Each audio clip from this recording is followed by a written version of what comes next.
on a fait le choix cette année de se porter vraiment sur la question des précarités numériques avec un angle sur les dématérialisations des services publics. Vous le savez, hein, on l'a vu notamment pendant la Covid, la fracture vaccinale, notamment en Île-de-France et ailleurs, s'expliquait parfois par une fracture numérique extrêmement importante.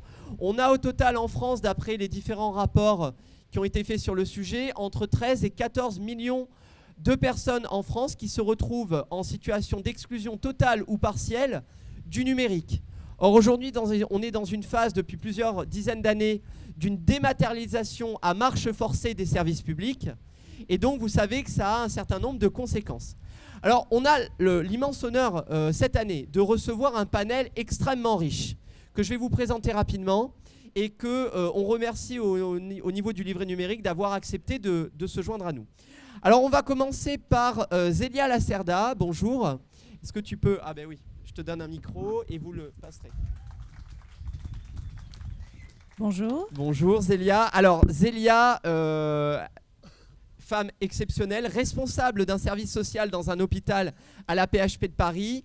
Elle est cadre et elle coordonne finalement le travail des différentes assistances sociales à la PHP de Paris. Elle a une connaissance du terrain depuis plusieurs dizaines d'années qui est folle sur les questions des dématérialisations. Elle va vous parler de ce qu'elle a vu, de ce qu'elle a vécu pendant très longtemps. Donc merci à toi d'être là.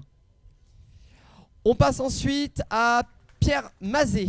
Pierre Mazet, est-ce que tu peux passer le micro s'il te plaît? Pierre Mazet, qui est sociologue, qui est spécialiste de l'inclusion numérique, qui apporte le côté scientifique à notre panel et qui a travaillé depuis déjà de très nombreuses années sur la question des dématérialisations. Et il a donné ce côté de pouvoir quantifier et de pouvoir donner des critères qualitatifs et quantitatifs sur ce que c'est que la dématérialisation avec les dégâts que ça peut causer et les avantages que ça peut avoir parfois. Donc merci à toi Pierre d'être là. Merci à vous. Ensuite on passe à Salwa Toko qui était déjà présente il y a 2 ans. Salwa Toko qui a été la présidente du Conseil national du numérique. Elle a été nommée par le président de la République à l'époque. C'est un conseil qui est bénévole et qui s'occupe d'émettre des avis d'évaluation sur toutes les questions liées au numérique. Elle a beaucoup travaillé sur l'accessibilité. C'est une entrepreneuse qui a réalisé notamment une grande association sur la question de la féminisation du numérique, Become Tech. Merci à toi Salwa d'être là. Bonjour, merci à vous pour l'invitation. Et enfin, bien sûr, Damien Maudet, qui est un camarade et un ami que je connais depuis déjà longtemps, qui est député de la Haute-Vienne, qui a été fraîchement élu. Bravo à toi pour ton élection. Merci, bonjour tout le monde. Et qui travaille sur la question de la fragilisation des services publics de façon générale, notamment la question des hôpitaux, je crois. Tout à fait. Alors, du coup, on va commencer rapidement. Alors, je vous explique le format rapidement. Chaque intervenant va parler 2 minutes pour essayer de définir ce que c'est que la dématérialisation pour qu'on sache un petit peu de quoi on parle pendant 2 minutes. Ils vont en parler vite fait. Et ensuite, la conférence va se diviser en 3 parties. Première partie, ce sera l'historique de la dématérialisation parce que c'est pas le truc le plus sexy, mais en même temps, c'est bien de savoir de quoi on part, à quel moment c'est apparu et dans quelle optique c'est apparu. Deuxième partie, ça va être la dématérialisation aujourd'hui. Quels sont les avantages et les inconvénients dans le monde où on vit aujourd'hui par rapport à tout ça? Et enfin, la troisième et dernière partie, ça va être les perspectives. C'est-à-dire que, typiquement, Damien, il va être amené à travailler beaucoup sur la dématérialisation à marche forcée. Comment est-ce qu'on peut l'aider, justement, à l'Assemblée nationale à accompagner son combat, les amendements qu'il va proposer? Et ça, Zélia, Pierre et Salwa auront beaucoup de choses à nous apporter là-dessus. Alors, je vais peut-être commencer rapidement par la dématérialisation. Et l'historique, je vais commencer peut-être par Zélia. Zélia, est-ce que toi, tu peux nous dire un petit peu dans ton métier à la PHP, finalement, comment est-ce que c'est apparu dans ton métier? Est-ce que c'est survenu discrètement? Est-ce que c'est survenu de façon brutale? À quel moment tu as senti que ça transformait ton métier? Voilà. Est-ce que tu peux nous en dire plus sur ça? Donc moi je suis une ancienne, j'ai commencé en tant qu'assistante sociale il y a à peu près 25 ans. Donc on était à ce moment-là en tout papier pour toutes les démarches. Donc je rappelle juste le rôle d'une assistante sociale à l'hôpital. Donc nous on est là pour accompagner tous les patients dans leur démarche en termes d'accès aux droits. Complètement variés et dans l'aide à la préparation de l'organisation de la sortie. Donc par rapport à tout ce qui est accès aux droits, il y a 25 ans, on était en tout papier et beaucoup de démarches par téléphone. On avait des interlocuteurs directs en fonction des administrations, donc on pouvait discuter avec les gens et on était en tout papier, ce qui posait aussi des soucis de dossiers archivés, de dossiers perdus, etc. Et en fait, la dématérialisation, pour moi, elle est apparue au fil du temps, assez discrètement, sachant que à la PHP, en termes de matériel, ça n'a pas suivi tout de suite. On a été équipé très tardivement en termes d'ordinateurs, d'accès Internet, etc.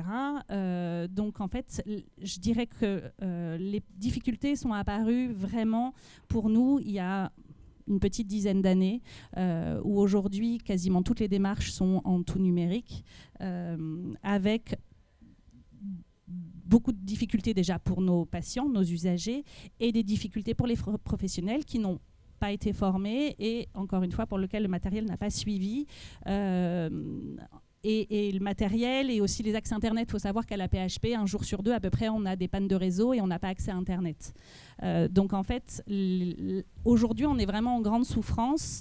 Nos patients sont en souffrance et les professionnels aussi, puisque nous n'arrivons pas à pouvoir accéder aux demandes et faire valoir les droits de nos patients. Donc c'est effectivement extrêmement compliqué par rapport à ça. Et cette souffrance aujourd'hui est assez... Enfin, moi, je le vois en tant que cadre, où les assistantes sociales dont j'ai la responsabilité sont effectivement en extrême difficulté au quotidien par rapport à toutes ces démarches-là. Merci. Pierre, de ton côté, sur cette vision un peu globale que tu as scientifique sur toutes ces questions des dématérialisations, déjà, quelle définition, toi, tu peux donner des dématérialisations de façon globale? Et surtout, à quel moment ça a commencé à émerger finalement en France? Et si jamais tu peux nous dire peut-être en Europe, est-ce que c'est quelque chose c'est une spécificité française, ou est-ce que dans les pays d'Europe de l'Ouest, etc., c'est monnaie courante aussi depuis très longtemps? Alors, je rentre dans l'historique ou pas tout de suite. Déjà, dématérialisation, c'est un terme franco-français. Comme souvent, on a, dans les pays francophones, les autres, ils parlent plutôt de digitalisation. Et en anglais, d'une manière générale, on parle de digitalisation. En France, on a et dématérialisation et numérisation.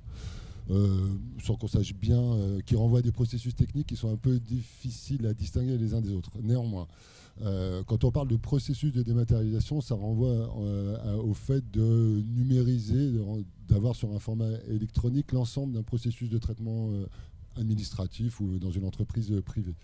Dans cette dématérialisation, il y en a deux. Il y a celles qui sont intégrales, c'est-à-dire qu'on a un seul processus où il n'y a que du numérique. Le RSA, par exemple, est ressorti, était uniquement numérisé. Il n'y a pas de formulaire papier sur le RSA. Et il y a aussi beaucoup de procédures qui, dans des procédures dématérialisées, sont de la numérisation, c'est-à-dire du scan, en fait. Quand on scanne un document papier et qu'on le fait passer en format numérique, on numérise. Et on se rend compte que dans nos relations avec les services publics, il y a encore des tas d'endroits où on est obligé de numériser des formats papier. C'est-à-dire que ce n'est pas des procédures dématérialisées au sens de la gestion informatique des choses. On se rend compte aussi qu'en France, en fait, le terme dématérialisation, il est apparu un peu comme le maître mot de la critique des services publics autour des années 2015-2016, alors que de fait, une numérisation dans les services publics, il y en a depuis la fin des années 90. Enfin, l'informatisation, c'est de la numérisation. La gestion informatique des dossiers, la gestion électronique des documents, tout ce qui se passait, ce qu'on appelle en back-office, c'est-à-dire que nous, on ne s'en rendait pas compte en tant qu'usagers, est bien plus ancien que ce qu'on appelle dématérialisation aujourd'hui. L'informatique, c'est de la numérisation, c'est du code binaire qui permet de traiter une information en termes binaires. Et ça, c'est beaucoup plus ancien. Je vais garder l'historique pour après, parce qu'autrement, ça va être trop long, ou j'enchaîne direct? Non, enchaîne, parce que j'ai mangé les deux en même temps. Est-ce que c'est spécifique à la France, le fait qu'on dématérialise? Non. On verra rapidement pourquoi après, mais parce que ça permet de faire des économies de coûts de gestion a priori assez faramineux. Donc tous les pays de l'OCDE et ailleurs sont engagés dans une digitalisation de leur administration. Donc ça, assez clairement, c'est pas une spécificité française.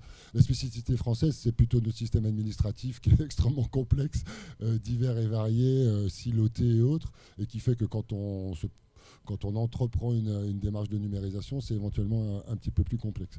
Si je fais un point d'historique pour caler les choses, parce qu'il me semble qu'il y a une chose qui est extrêmement importante à avoir en tête, c'est de distinguer le processus technique de la dématérialisation, le fait qu'on passe en numérique quelque chose, pour le dire rapidement, et les politiques publiques qui déploient de la dématérialisation. C'est-à-dire comment on le fait, pour le coup. Quand il y avait de l'informatisation des dossiers, on ne s'en rendait pas compte. Il n'y avait pas de débat sur l'informatisation des dossiers. Alors, ce n'était pas dans le travail social pour le coup, mais du côté dans les caisses d'allocation familiale. Quand il y a eu un système qui a permis de gérer les droits et qu'on allait à un guichet et qu'on vous disait « oui, madame, vous avez droit à ci, etc. » qu'on rentrait de l'information au guichet, ça ne posait pas vraiment de problème aux gens. Ça posait éventuellement un problème parce que du coup, les gens se retrouvaient face à un agent qui regardait de biais son ordinateur. Mais les critiques de l'informatisation à l'époque portaient essentiellement sur ça, c'est-à-dire que les agents ne regardaient plus les gens. Mais pour nous, pour le kidam moyen, ça ne posait pas vraiment de questions. Ça se passait dans le back-office en traitement et on n'en avait pas vraiment connaissance. Il y a un autre aspect de la dématérialisation, c'est-à-dire que les services publics ont commencé à numériser la relation à l'usager. C'est-à-dire que l'usager a pu télécharger des documents. On peut télécharger sa feuille d'impôt, en l'occurrence, c'est des fichiers CERFA depuis la fin des années 90 et début des années 2000. Mais à l'époque, il n'y avait aucun caractère obligatoire à ça, en l'occurrence. On n'était pas obligé de le faire en ligne, on avait la possibilité de le faire en ligne et c'est un aspect qui est assez important. Au fil du temps, et historiquement, on voit qu'il y a un très gros mouvement de dématérialisation de la relation à l'usager, pour le distinguer de ce qui est du back-office. Autour des années 2015, les impôts ayant commencé au début des années 2000, mais sur un mode optionnel, je me souviens même qu'on gagnait 30 balles quand on le faisait en ligne à l'époque. Maintenant, on va devoir payer pour le faire en papier, ce qui donne une idée de la manière dont certaines organisations ont géré cette dématérialisation de manière très différente des préfectures qui ont fermé les guichets, par exemple. Autour de 2015, on voit qu'il y a une accélération. Il y a l'annonce de l'action publique 2022 avec 100% de démat en 2017. Voilà, il y a un moment d'accélération, de généralisation de la numérisation des relations à l'usager qui vont de la possibilité de télédéclarer ses droits, par exemple, à la prise de rendez-vous qu'on a évoqué tout à l'heure, ce qui est quand même assez marrant puisqu'il faut, pour avoir un rendez-vous physique, être obligé de le prendre en ligne, ce qui donne une idée aussi du fait que c'est sur la relation, donc sur l'information et pas simplement sur l'aspect au dossier qui a un processus de dématérialisation.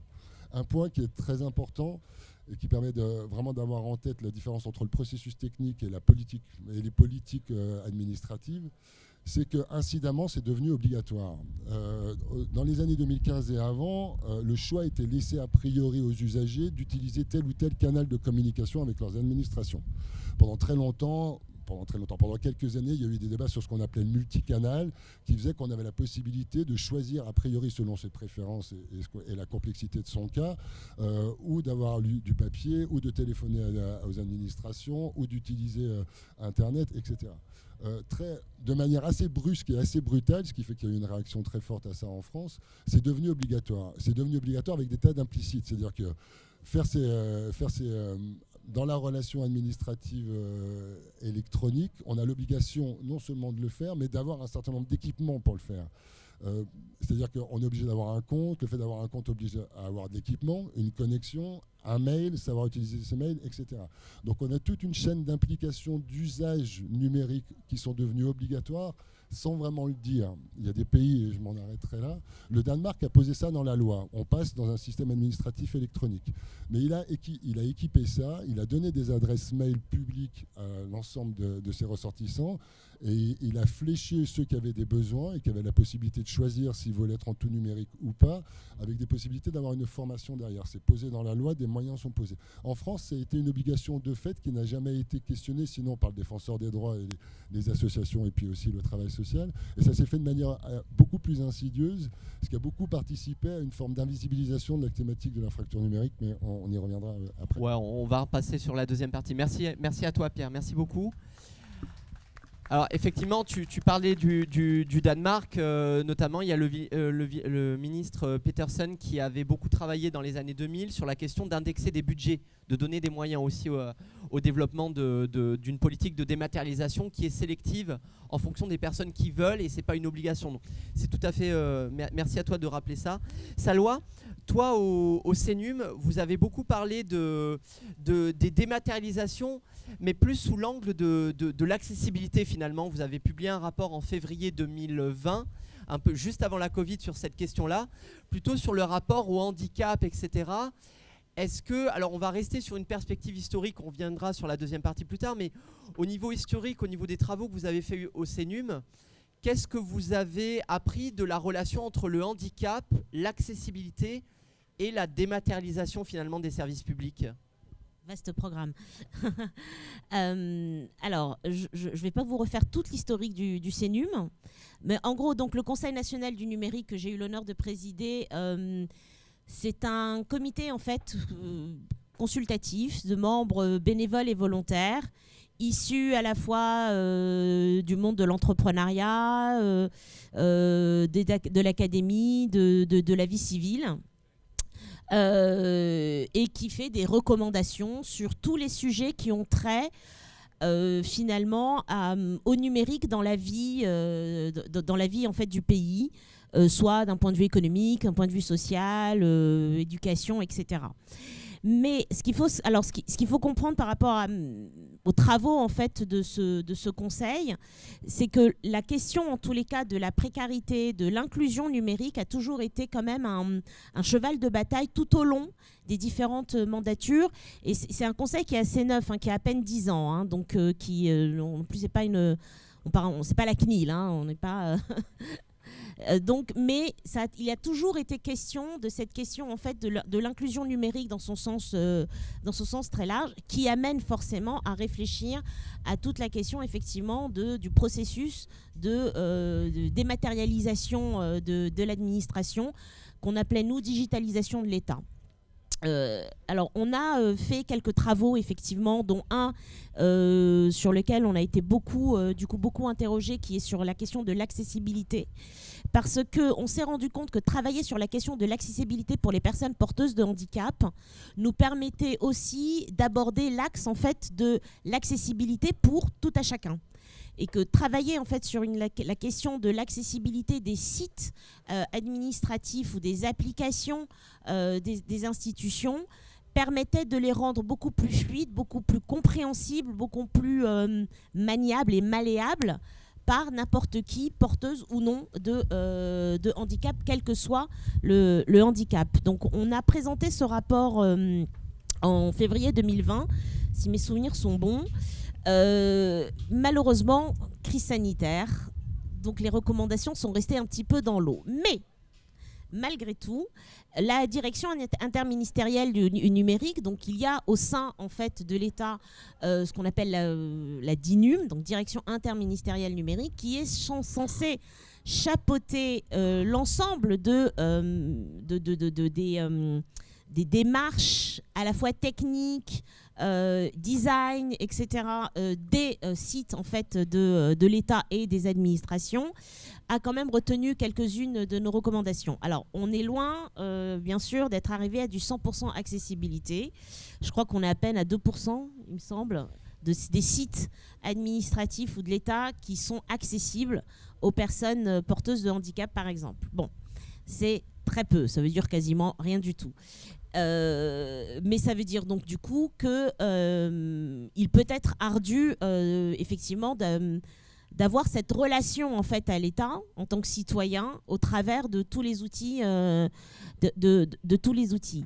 Maintenant, les points sur lesquels on a voulu insister mais que malheureusement on n'a pas pu ensuite véritablement développer, c'était, alors, mais ça c'était un petit peu on va dire la veine du Conseil national du numérique, c'est de ne pas être technophobe, de ne pas rejeter la technologie, mais comment amener les institutions et les décideurs publics à mieux réfléchir leur volonté en fait de dématérialisation pour que ce soit toujours au bénéfice des citoyens, au bénéfice aussi de celles des personnes qui sont du côté administration, parce que nous, les citoyens, nous pouvons en souffrir, mais en souffrent également toutes les personnes au niveau de l'État qui se retrouvent face à des situations complètement insolubles.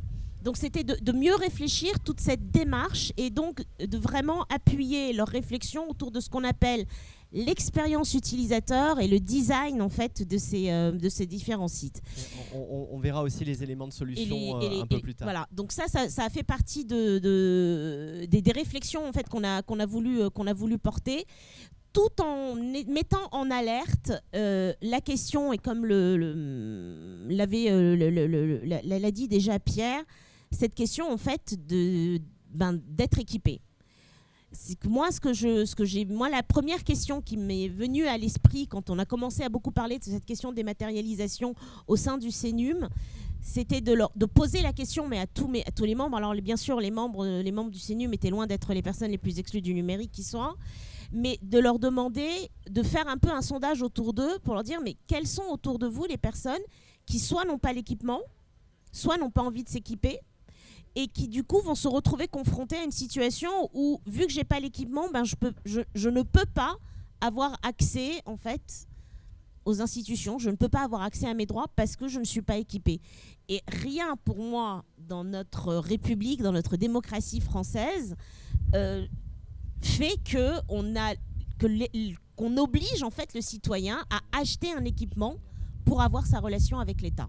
Et ça, je pense que c'est aussi une des questions fondamentales qu'il faut garder en tête, sans vous être technophobe, mais quand on réfléchit à cette question en fait de tout dématérialiser. Et je vous rappelle qu'on était censé être à 100% dématérialisé cette année, fin 2022.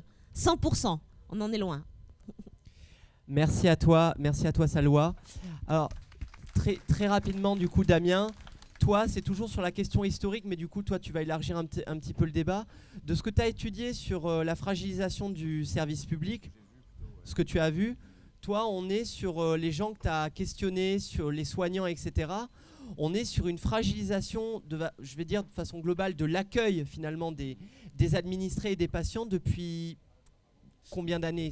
30 ans, 20 ans ? Ouais, alors de manière peut-être plus large, même au-delà de la question de l'hôpital et plus sur l'aspect politique et de ce que j'ai vu des campagnes, j'irai pas aussi loin que où on peut aller nos invités.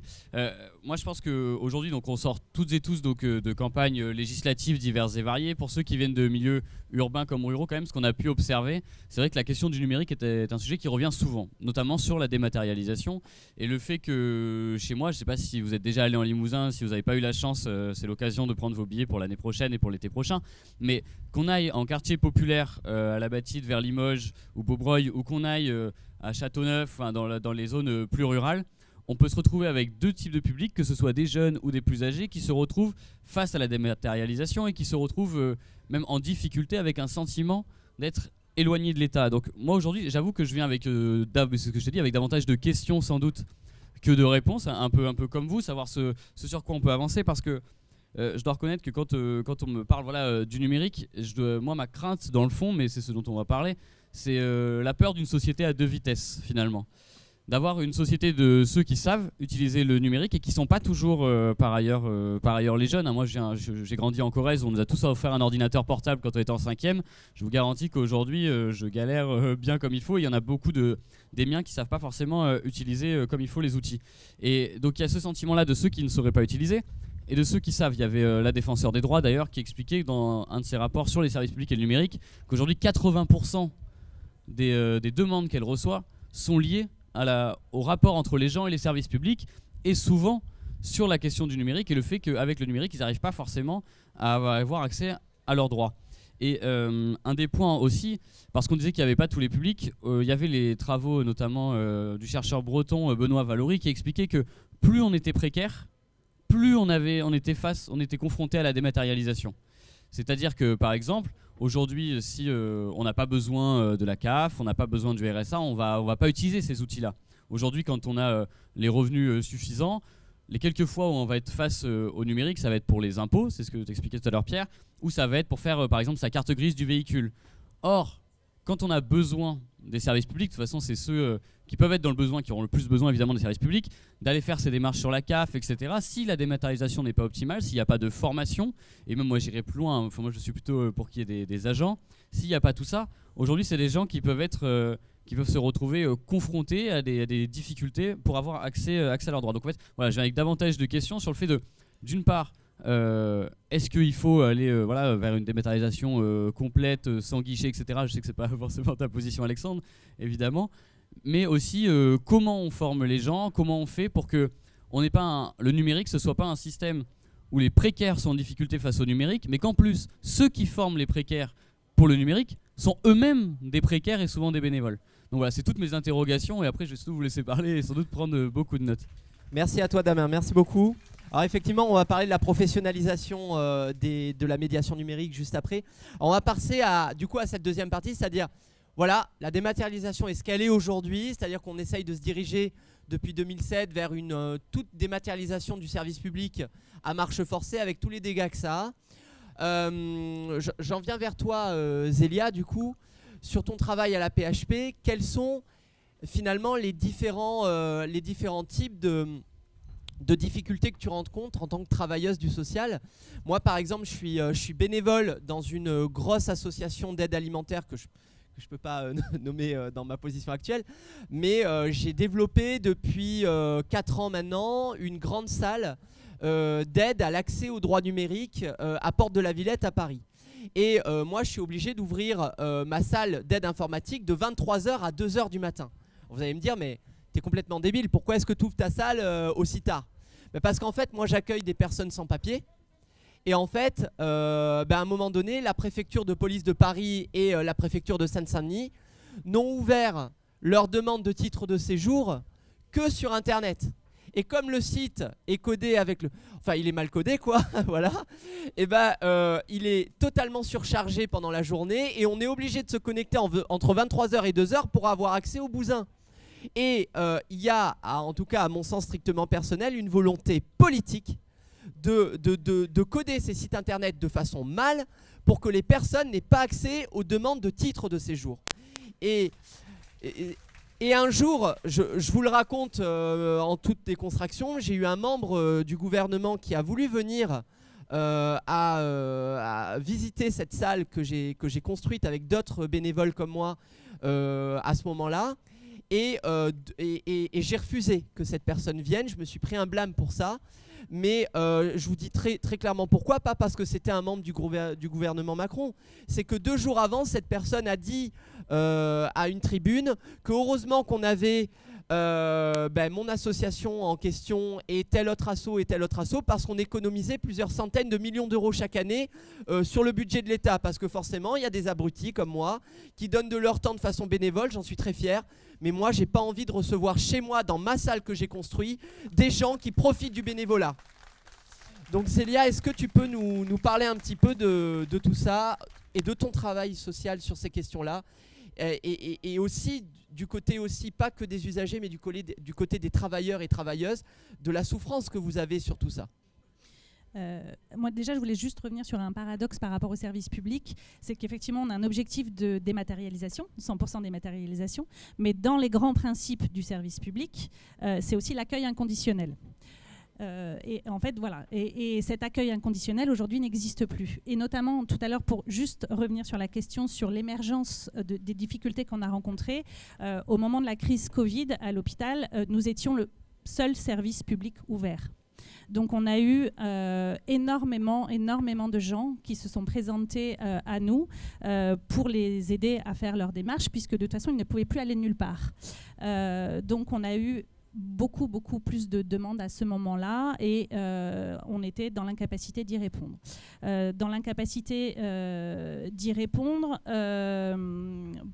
Pourquoi ? Parce qu'effectivement, je l'ai déjà dit tout à l'heure, sur le matériel qui n'est pas adapté. Tu parlais tout à l'heure de la dématérialisation et de la numérisation. Il faut savoir que j'ai à peu près dans mes équipes une assistante sociale sur 2 qui n'est pas équipée en scan. Nous, on a des fax. Bon, alors le fax aujourd'hui, voilà, mais c'est la PHP. Donc une assistante sociale qui doit aller dans un secrétariat à un étage différent pour demander à une secrétaire de lui prêter son scan pour pouvoir scanner un dossier. Donc voilà, juste sur des choses effectivement extrêmement difficiles comme ça. Dans les difficultés pratiques aussi, au quotidien, tu le disais tout à l'heure Alexandre, effectivement, l'une des grosses difficultés, c'est l'accès aux demandes de titres de séjour. Que nous faisons beaucoup de demandes de titres de séjour pour soins notamment. Et effectivement, les difficultés, puisque une personne ne peut plus aller en préfecture physiquement pour prendre rendez-vous. Le rendez-vous se fait via la plateforme de la préfecture. Pour l'un de nos patients, il a fallu plus de 2 ans pour finaliser une demande de titre de séjour, avec énormément de rebondissements. L'assistante sociale qui a accompagné ce patient a eu 11 rendez-vous avec des délais absolument incroyables. La dernière fois, il lui a fallu 4 mois pour réussir à prendre rendez-vous. Parce qu'effectivement, le site est accessible essentiellement la nuit. D'ailleurs, vous avez un message quand vous vous connectez pour dire il vaut mieux vous connecter de minuit à 5 heures du matin. Alors moi, les assistantes sociales que j'encadre ne travaillent pas de minuit à 5 heures du matin. Je leur ai demandé, elles n'étaient pas... Non, je leur ai pas demandé. Mais donc ça, c'est effectivement une difficulté. Donc j'avais une assistante sociale qui, tous les matins, pour ce patient, avait son petit rituel en arrivant au travail. C'était de se servir un thé et de se connecter sur le site de la préfecture en espérant pouvoir avoir un rendez-vous. Donc la dernière fois, elle a mis 4 mois pour obtenir ce rendez-vous. Elle a été en préfecture. Après 2 heures de queue, on lui a dit que le titre de séjour du patient n'était plus valable. Il avait été octroyé, mais vu le délai d'obtention du rendez-vous, il n'était plus valable et on nous a demandé de tout recommencer depuis le début. Donc voilà, dans les exemples effectivement très concrets. Donc en termes de difficultés pour les travailleurs, c'est le sentiment de ne pas pouvoir faire son travail et de ne pas répondre à ses missions. Et donc ça, c'est extrêmement douloureux pour les assistantes sociales de dire je suis employée pour faire quelque chose, pour répondre à des missions, qui est notamment l'accès aux droits, et je ne peux pas y répondre parce que je n'ai pas le matériel, parce que derrière, ça ne suit pas. Et donc de majorer la souffrance des patients que l'on accompagne. Et ça, c'est extrêmement difficile. Et depuis, effectivement, depuis le Covid, je vois beaucoup d'assistantes sociales que j'encadre qui me font part de cette souffrance-là. Beaucoup songent à quitter le métier et à faire autre chose en se disant je ne sers plus à rien. Alors que généralement, une assistante sociale, quand on choisit cette profession, c'est souvent quand on leur demande les motivations. J'interviens aussi beaucoup dans les écoles d'assistante sociale, c'est dire je vais être utile. Et là, c'est ce sentiment d'inutilité par rapport à toutes ces difficultés-là. Et derrière, effectivement, notamment, il y a les difficultés d'accès aux plateformes des services publics, mais aussi le fait que nous n'avons pas les conditions de travail nécessaires pour bien faire notre travail. Dans l'accès au matériel, par exemple, depuis le Covid, on a beaucoup de rendez-vous, notamment pour des synthèses avec l'aide sociale à l'enfance en visio, puisqu'on ne peut plus se voir, et nous n'avons pas le droit d'être équipés en webcam. Parce que ça coûte trop cher et qu'on estime que les assistantes sociales n'ont pas besoin de webcam. Donc en fait, on se débrouille, c'est toujours le système D à l'AP, quand on s'entend bien avec certains médecins qui peuvent être financés par des labos, de pouvoir choper une webcam quelque part. Voilà, c'est du système D. Ce que je vous disais sur les scans aussi, c'est bien s'entendre avec la secrétaire hospitalière pour pouvoir squatter son scan, pour pouvoir envoyer des dossiers. Donc c'est beaucoup de choses comme ça dans le quotidien et ça devient extrêmement difficile. Et par rapport à la formation aussi que nous n'avons pas, dans les écoles d'assistantes sociales, il n'y a pas de formation à l'outil numérique. Donc, soit elles savent, parce qu'elles savent personnellement, et tant mieux pour elles, soit elles ne savent pas et c'est extrêmement compliqué. Là encore, du système D, celles qui se débrouillent le mieux avec l'outil informatique et le numérique vont pouvoir appuyer et aider leurs collègues. Et ça aussi, c'est une grande souffrance. Un autre exemple d'une assistante sociale qui effectivement n'est pas du tout à l'aise avec l'outil numérique, qui a dû faire une demande d'hébergement via une plateforme, je ne sais pas si vous connaissez le SIAO, une plateforme d'hébergement, pour pouvoir faire des demandes d'hébergement d'urgence pour les personnes sans logement ou mal logées. Auparavant, on appelait le 115. Alors le 115, ça prenait du temps, on pouvait rester des heures au téléphone, mais on a l'habitude, on était avec notre téléphone et en même temps, on pouvait bosser sur d'autres dossiers en attendant que au bout d'1 heure, 2 heures, 4 heures, on puisse décrocher et faire notre demande en expliquant à l'interlocuteur en direct la situation de la personne. Aujourd'hui, on ne passe que dans certaines situations par là, puisqu'on nous demande de passer par cette plateforme qui s'appelle le SIAO, un dossier qui est absolument pas intuitif, qui est extrêmement compliqué. Et j'ai une assistante sociale qui dernièrement a passé plus de 6 heures avant de pouvoir finaliser son dossier parce qu'elle ne comprenait pas le système, parce qu'elle n'avait pas eu de formation, parce que le dossier fait plus de 10 pages, qu'il y a des onglets absolument mal fait un peu partout et elle a fini sa journée en larmes en disant j'ai pas réussi, j'ai perdu 6 heures pour faire quelque chose qui aurait dû m'en prendre à peine une. Sur ça, est-ce qu'on peut pas parler finalement de violence institutionnelle à multiplier comme ça les onglets, à rendre une procédure très complexe, violence institutionnelle envers les travailleurs sociaux, violence institutionnelle en faveur de la personne qui doit avoir accès à ce droit.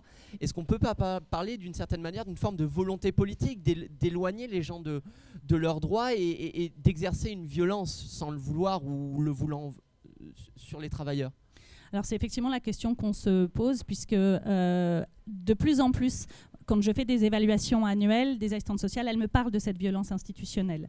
Elles ont le sentiment, alors elles n'expriment pas forcément est-ce que c'est volontaire ou involontaire, mais en tout cas elles le vivent, elles le ressentent par rapport à ça.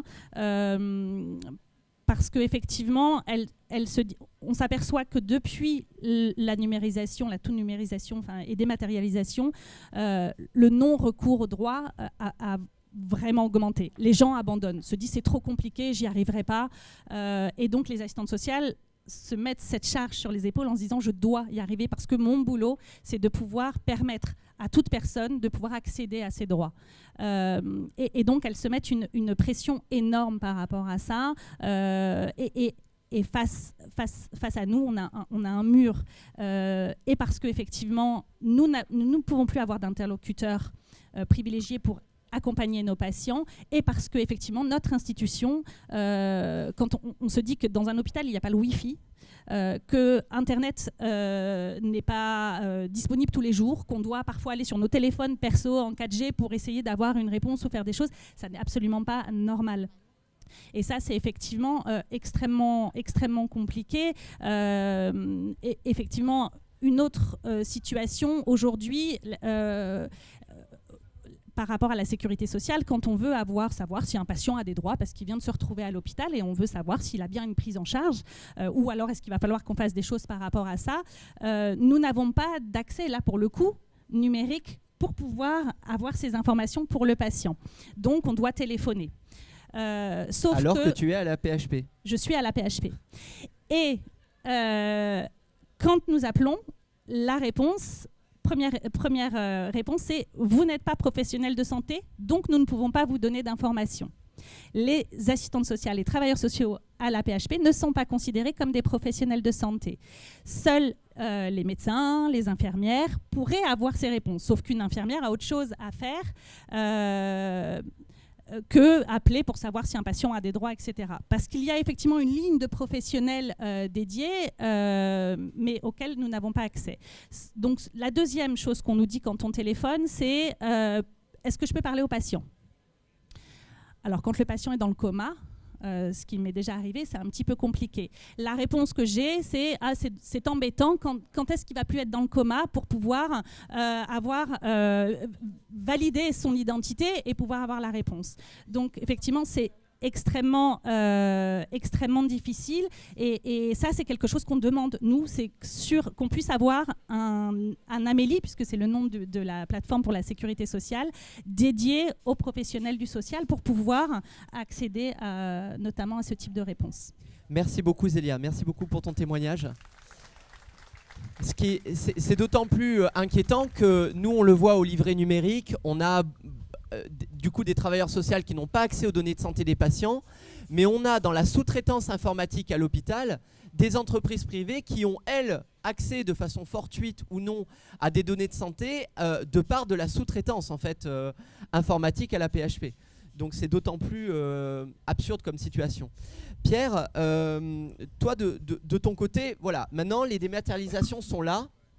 Je sais que tu as beaucoup travaillé dans ton travail scientifique sur la quantification, les critères quantitatifs et qualitatifs. Comment est-ce qu'on peut évaluer, avec quelques phrases très simples pour essayer que les gens puissent comprendre, comment est-ce qu'on évalue le succès ou non d'une politique de dématérialisation? Et deuxième question,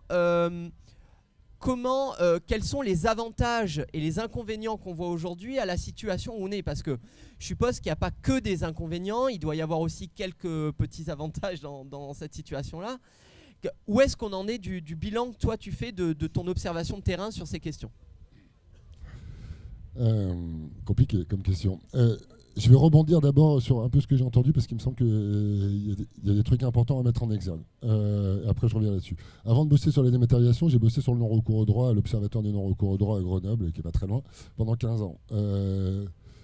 Et c'est un truc important sur ce que tu as dit de Benoît Valory, avec lequel je bosse dans le cadre du LabAccès, qui est un grand programme de recherche sur les effets de la démat en France, pour le coup, et qui fait une évaluation notamment des... On m'entend pas, mais ça c'est ma voix grave, il faut que je remonte le nez, et qui fait une évaluation des conseillers numériques France Service. Je ne sais pas si on aura le temps d'en parler, mais ça ne serait pas inintéressant. Ce que le non-recours, les études sur le non-recours ont montré, pour faire rebond sur le fait que tout le monde n'est pas également exposé aux effets de la dématérialisation, c'est que plus on est précaire, plus on est en risque de non-recours au droit. C'est assez mécanique. On a en France un système assez protecteur. Moins on a de ressources, plus on a de droits sociaux. Plus on a de droits sociaux, plus on a de démarches à faire, en l'occurrence, et plus on risque de ne pas faire ces démarches, donc d'être en situation de non-recours.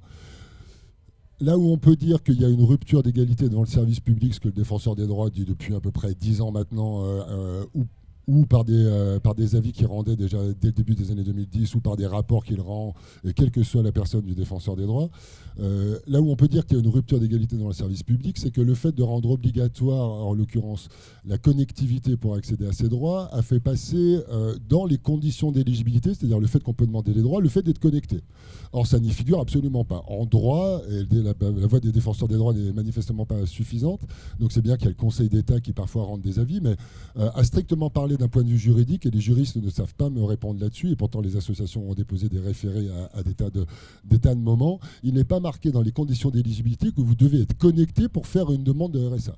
Et si vous n'êtes pas connecté, vous ne pouvez pas la faire. Les critères posés dans la loi ne comportent pas le fait d'être connecté et de savoir utiliser un ordinateur, d'avoir une connexion ou pas. Donc il y a un gros enjeu juridique là-dessus, et on peut espérer que la décision du Conseil d'État qui rend maintenant obligatoire le fait de proposer des rendez-vous physiques aux demandeurs de titre de séjour, scandale qui est dénoncé par la CIMAD depuis à peu près 4-5 ans, qui a même fait un algorithme pour prouver qu'on ne pouvait pas faire des prises de rendez-vous. On peut espérer donc que cette décision du Conseil d'État va aller dans le bon sens et que le juridique va remettre un peu l'église au milieu du village là-dessus, parce qu'on est dans une zone très très floue en vrai. Pierre, est-ce qu'on ne peut pas dire que finalement le numérique a bouleversé le paradigme du service public qui, d'habitude, dans l'un de ces 4 piliers, le service public se met au service de l'administré, et qu'aujourd'hui le numérique laisse la charge à l'administré finalement de faire valoir ses droits? Est-ce qu'on n'est pas finalement sur ce retournement qui joue contre les personnes précaires au fond?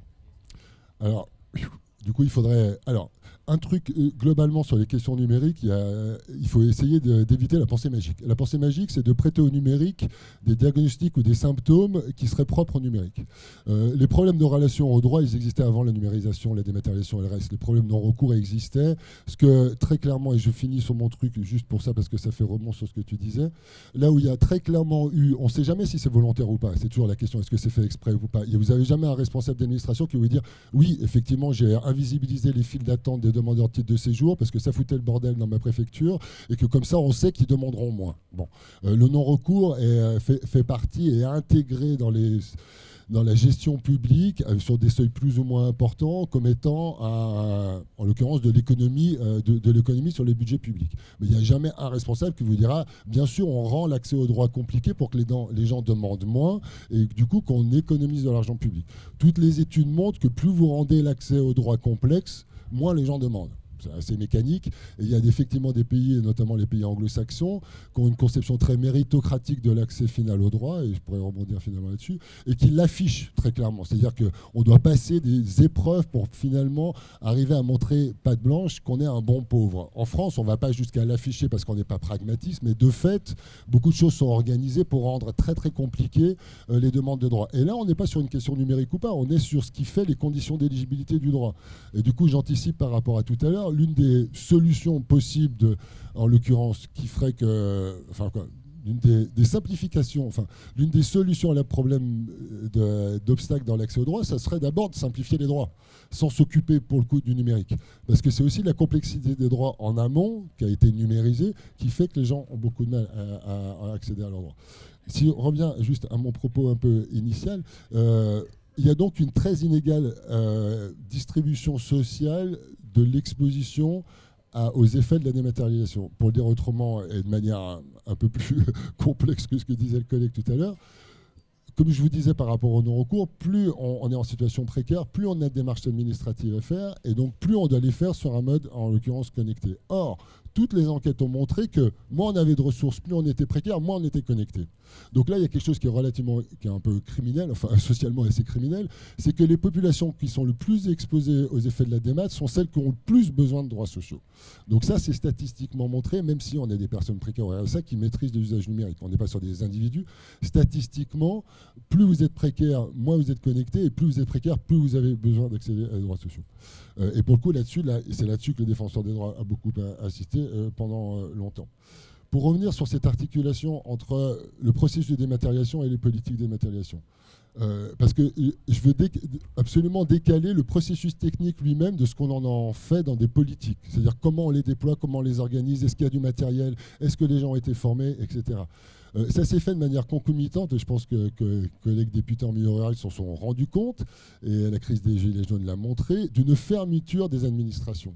On peut tout à fait imaginer un processus de dématérialisation qui, un, laisse le choix aux gens de le faire ou pas, par Internet, et deux, propose systématiquement un accompagnement dans des guichets où il y a de l'accueil physique. C'est important d'avoir ça en tête parce qu'après, quand on va essayer d'ébaucher des solutions, on sera obligé de revenir à ça. Il est très peu probable qu'on revienne en arrière sur le processus technique de la digitalisation. Donc la question, ça va être de savoir comment on l'accompagne au mieux pour que les personnes qui sont plus en besoin puissent en profiter, entre guillemets, le mieux. Ça s'est fait de manière concomitante à ça. C'est-à-dire qu'il y a eu un double choc. On parle de déshumanisation. L'informatique se fout qu'il y ait de l'humain ou pas. L'informatique est un processus technique. Bon. En revanche, si vous obligez les gens à faire que ça, et que vous ne proposez aucune solution d'accompagnement parce que les guichets sont fermés, là c'est extrêmement violent socialement. Et là effectivement il y a une violence institutionnelle qui existait déjà avant la démat, encore une fois, parce que des trucs sur la violence symbolique de l'administration, il y a des kilomètres d'études là-dessus. Mais là, les gens se retrouvent face à une interface qu'ils ne maîtrisent pas, si tant est qu'ils puissent arriver jusqu'à l'interface, et ils sont tout seuls. Et ça pour le coup c'est un modèle pour le... Alors, pourquoi il y a de la démat? C'était l'une de mes questions. Il y a des tas d'explications sociologiques à tous les niveaux. La principale, c'est quand même que ça permet de faire des économies. Il faut inverser la question. Si la démat coûtait de l'argent à l'État, il n'y aurait pas de dématérialisation. C'est parce qu'elle offre des possibilités de faire des économies de coûts de gestion qu'elle se déploie. Pourquoi elle offre la possibilité de faire des économies de coûts de gestion? Parce qu'il y a une délégation à l'usager de ce qui était fait avant par les administrations. Enfin, quand on rentre sur une interface et qu'on remplit, en l'occurrence, des données à propos de notre dossier, on ne fait que faire ce que faisaient les agents dans les administrations quand ils étaient obligés de saisir sur un dossier informatique, en l'occurrence, les données qui étaient sur un formulaire papier. C'est pour ça que ça représente des économies de coûts de gestion phénoménales, indépendamment des processus en back-office. C'est-à-dire qu'on arrive... Ce qui est quand même visé par le modèle, c'est quand même tout ça est bercé de nouveaux management public qui a cours dans les pays de l'OCDE depuis 40 ans. Donc l'informatique, la numérisation est venue donner un outil absolument fabuleux au nouveau management public. C'est qu'on arrive dans le modèle qui est visé là-dedans, c'est du self-service public en fait. C'est-à-dire qu'on est sur un modèle de self-service où on doit faire soi-même on doit saisir soi-même les informations pour finalement être bénéficiaire du droit ou du droit civique ou social qu'on demande et auquel on est en l'occurrence éligible. Le modèle absolu, c'est quelque chose où il y aurait absolument, on parlait de désintermédiation tout à l'heure, alors c'est une désintermédiation humaine, mais il y a la médiation technique qui permet, en l'occurrence dans un modèle parfait néolibéral, on va dire, où les usagers font eux-mêmes tout, en l'occurrence.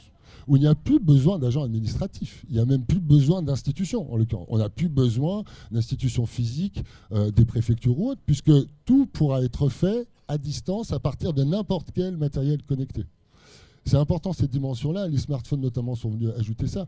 Pendant quelques années dans la démat, on pouvait faire ces choses-là, mais uniquement dans les enceintes des administrations, les bornes CAF ou CPAM, elles obligeaient à aller dans les enceintes. Aujourd'hui, on le fait avec son smartphone, je veux dire, on le fait de n'importe où. C'est aussi ce qui fait qu'on peut être accompagné n'importe où et éventuellement par des bénévoles de Maïs Connect. Mais ça, le modèle absolu, c'est effectivement qu'on soit dans ce modèle d'auto-service public. Si on n'est pas capable de le faire, on se retrouve seul, pour le coup. Et c'est ce que disent les gens, parce que l'information, elle est où? Elle est généralement en ligne. C'est-à-dire que l'information, pour être accompagnée, elle se trouve elle-même souvent en ligne là-dessus. Merci Pierre, merci beaucoup. Alors les amis, je vous informe juste en termes de temps. Il nous reste 10 minutes avant de passer aux questions. Je vous rappelle que la conférence s'arrête à 11h40 parce que tout a été décalé aux amphis sur 10 minutes à peu près. Donc il nous reste 10 minutes pour finir, on va passer à la phase de questions ensuite. Donc très rapidement, Damien, lui, souhaite se réserver plutôt pour la dernière partie sur les solutions. Salwa, très rapidement, toi, qu'est-ce que finalement vous avez constaté en termes d'accessibilité aux services publics via le numérique dans votre travail au CNUM en quelques éléments saillants pour compléter ce qu'ont dit nos autres invités? Le constat, il est très noir, en fait. Ce qu'on a constaté principalement, c'est que clairement, encore plus les personnes porteuses de handicap n'ont quasiment pas accès en fait à leurs droits, à moins d'être accompagnées au sein de différentes structures pour pouvoir avoir accès en fait à leurs droits et devoirs, en gros, de citoyens à part entière.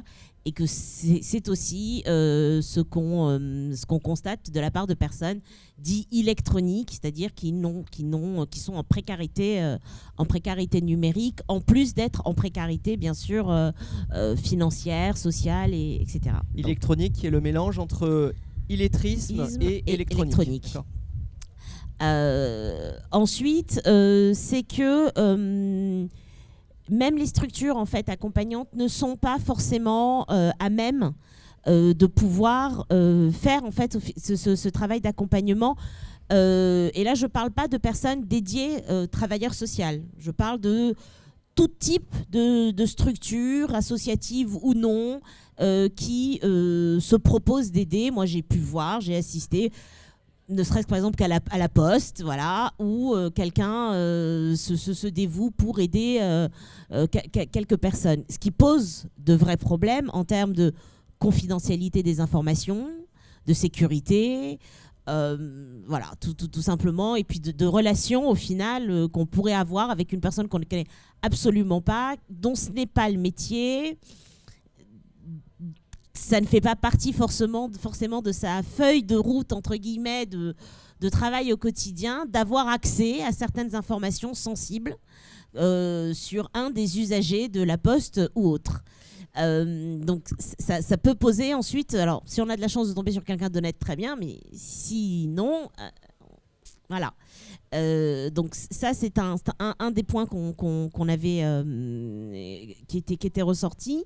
Et aussi, ensuite, vraiment la question du design en fait, de l'ensemble des sites qui sont dédiés à l'administration, qui effectivement sont complexes, parfois même tellement complexes qu'inopérants en fait. Moi, il m'est arrivé notamment sur le site de l'Agence nationale des titres sécurisés, donc qui gère permis de conduire, carte grise, etc., de faire toutes les démarches comme c'était demandé. Et malgré ça, ça ne marche pas. Et ça ne marche pas. Pourquoi ? Parce qu'on ne sait pas pourquoi celui qui a réalisé l'équipe qui a réalisé le site a ajouté 2 questions qui en fait n'ont absolument pas lieu d'être. Mais tant qu'on n'a pas répondu à ces 2 questions, le dossier n'avance pas. Mais ces 2 questions, c'est autre document. Et vous n'avez pas d'autres documents à mettre en ligne. Vous êtes arrivé... Et là, aller avoir à la NTS quelqu'un en ligne qui vous explique « Ah oui, mais il faut remplir avec n'importe quoi. Je vous mets quoi, ma liste de courses pour obtenir mon permis ?» Je ne comprends. Donc, il y a vraiment une question aussi technique de penser toute la démarche en fait, d'expérience utilisateur pour que les développeurs et développeuses qui sont derrière la création de ces sites puissent appréhender en fait, toutes les démarches qui peuvent être numérisées, enfin digitalisées, c'est-à-dire traduites techniquement sous des feuilles ou des applications informatiques. Tout ce travail-là n'est pas encore, il est loin d'être abouti, d'où la difficulté de toutes les manières, à mon sens, d'arriver à un 100% dématérialisation.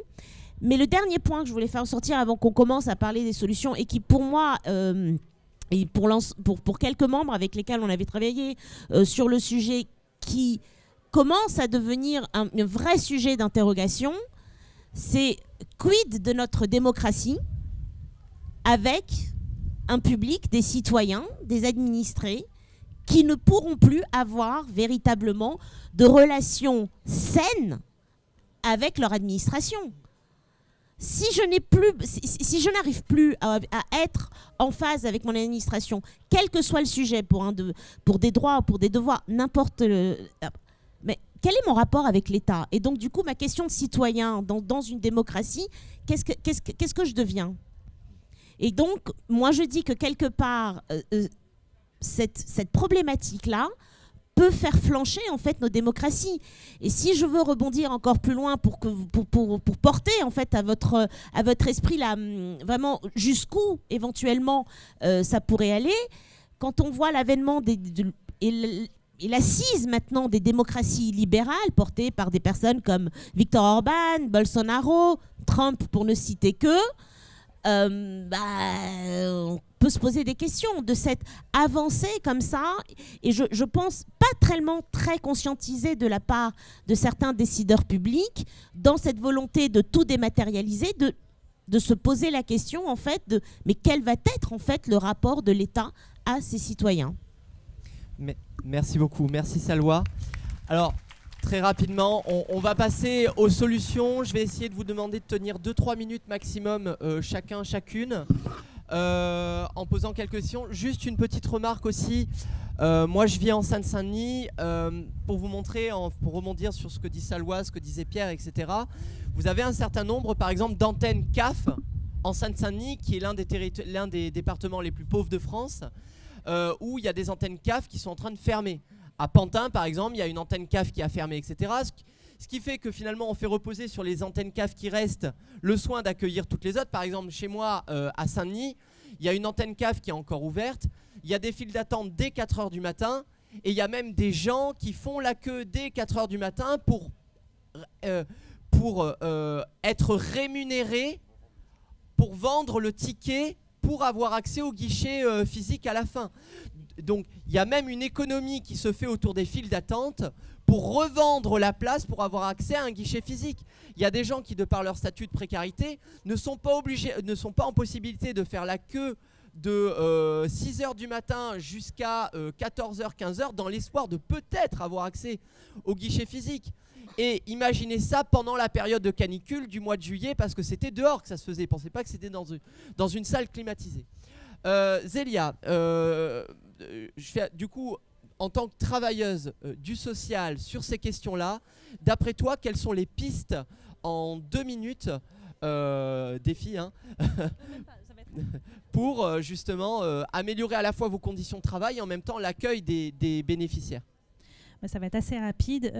Pour moi, déjà, c'est le renforcement des moyens matériels, déjà, de base, qu'on puisse être équipés tous, normalement, nous, à la PHP, mais aussi toutes les administrations. Renforcement aussi des moyens humains, notamment dans les administrations, pour pouvoir travailler sur les dossiers, puisqu'il y a effectivement l'accueil physique dont on a parlé, mais aussi pour le traitement des dossiers, parce que effectivement aujourd'hui notamment je travaille beaucoup avec les MDPH, Maisons départementales de la personne handicapée. Depuis la dématérialisation, ils ont accumulé un retard incroyable. Il y a certains départements, il faut 18 mois pour que votre dossier soit traité. Quand une sortie d'hospitalisation pour un retour à domicile dépend de notification de la MDPH, notamment pour avoir des travaux ou une aide à domicile, ça veut dire 18 mois de plus à l'hôpital pour quelqu'un qui n'en a pas besoin. Donc ça, voilà, c'est très important. Par rapport aux moyens humains, le développement des formations, à tout ce qui est effectivement autour de la dématérialisation et de tous les formulaires en ligne et des formations notamment physiques, encore une fois, puisque ce qu'on disait, ce qui est vrai pour les bénéficiaires, pour avoir de l'aide, il faut aller en ligne, mais pour les professionnels, c'est la même chose. Donc un renforcement évidemment des formations. Et pour moi, ce qui est vraiment fondamental, c'est la réouverture des accueils physiques dans toutes les administrations, avec des professionnels, donc des professionnels déjà tout court et des professionnels formés. Donc, juste pour conclure, je voulais terminer sur ce que m'a dit un de mes patients qui nous a tous marqués. Vous savez qu'aujourd'hui, quand vous voulez faire n'importe quelle démarche en ligne, il faut créer ce qu'on appelle un espace personnel, partout. veuillez créer votre espace personnel.